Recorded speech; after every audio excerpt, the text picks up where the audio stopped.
Hey everyone, good evening.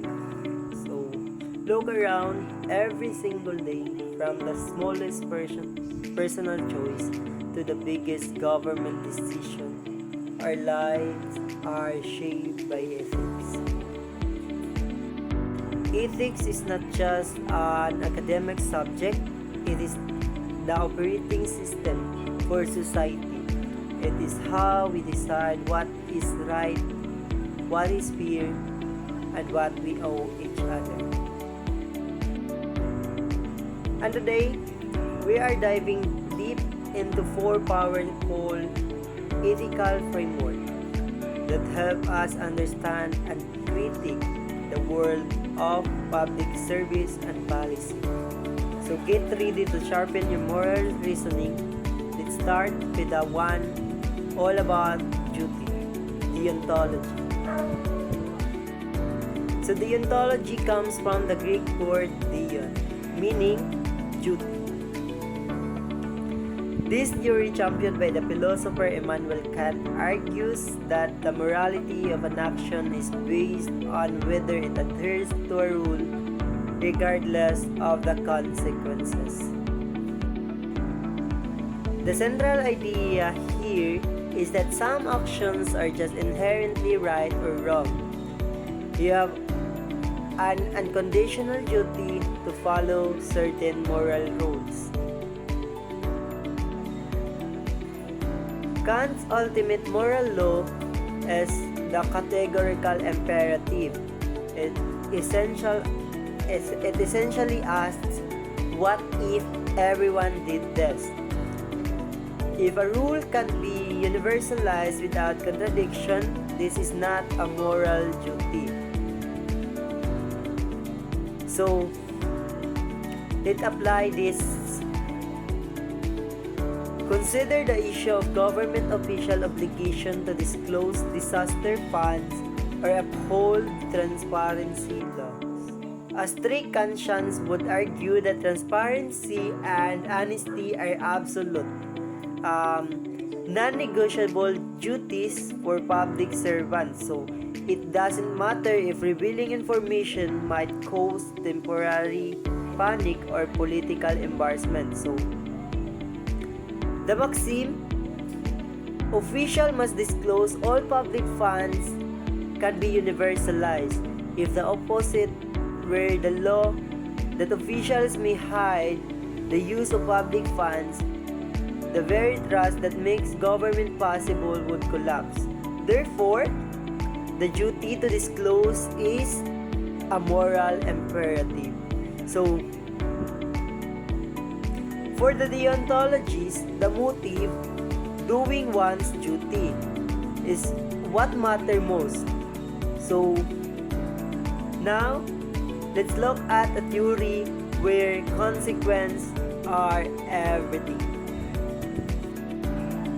And the second one is utilitarianism. So, utilitarianism is a form of consequentialism. So, ang kaning utilitarianism kay nag-focus ni siya sa consequence. So, this theory developed by thinkers like Jeremy Bentham and John Stuart Mill flips Kant on his head.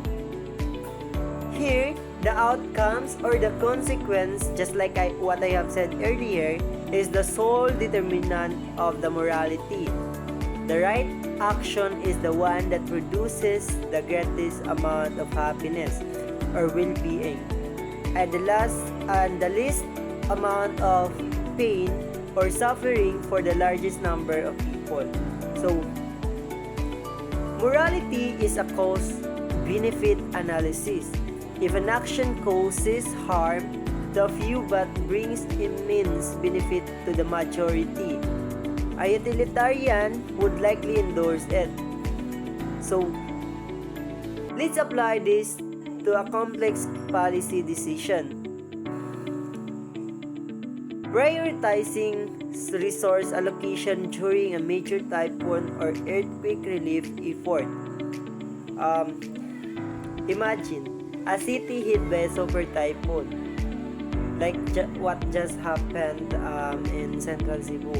So resources out here, resources are scarce or limited. So where do we send the limited rescue teams and medical supplies first? So mao na siya pangutana. So a utilitarian approach would dictate prioritizing the area where aid can save the maximum number of lives and mitigate the most damage.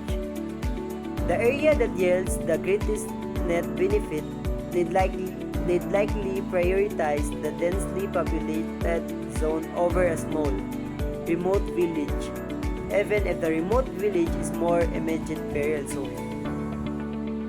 it is a though cold calculation, but for the utilitarian, the best decision is the one that optimizes happiness across the whole population.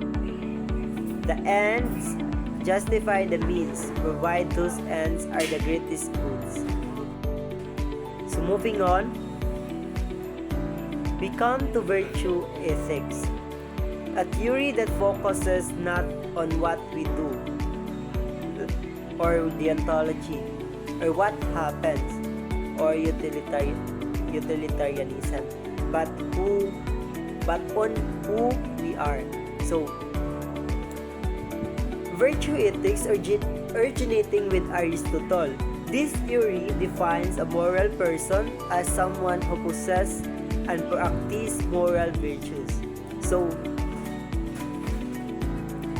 the goal is eudaimonia, often translated as human flourishing or a life well lived.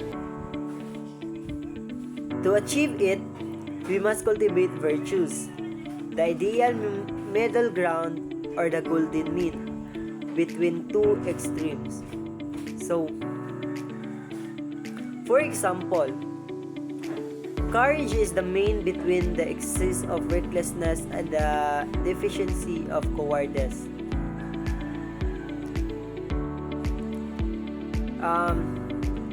Here, let's apply this to leadership behavior, especially how public officials or community leaders demonstrate virtues like integrity, compassion, or courage.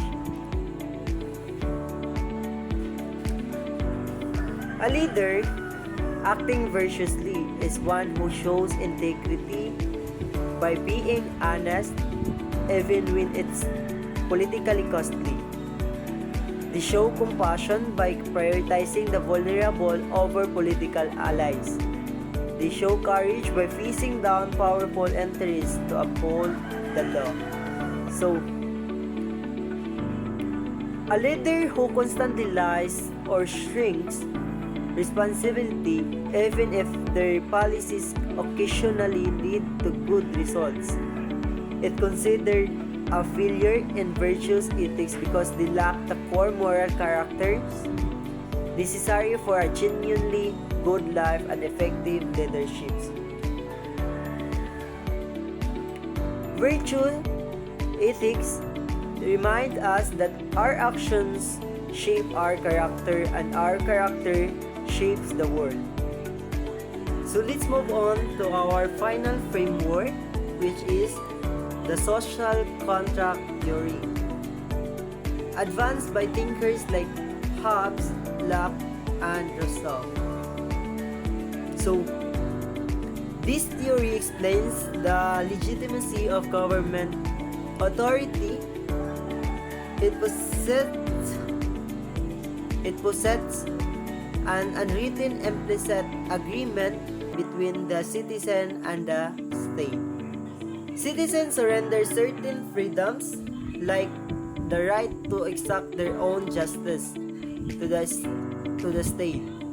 In return, the state guarantees protection of rights, security, and the rules of law. This mutual obligation form the basis of civic trust.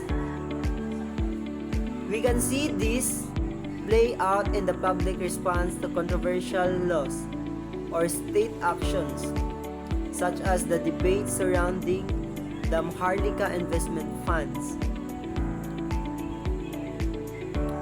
When the government creates a new policy, especially one involving massive public funds, citizens assess if the state has upheld its side of the contract. Did they act transparently? Was the policy truly for the common good and not just private interest? If the public perceives a lack of transparency, that the law unduly favors a few, it's seen as a violation of the social contract. So this leads to a breakdown of civic trust, public outcry, protest, and challenge to the government's very legitimacy to enforce the law. So, in essence, the social contract tells us that a government is only as strong as the trust its people place in it. Break the contract and you break the state. That's all.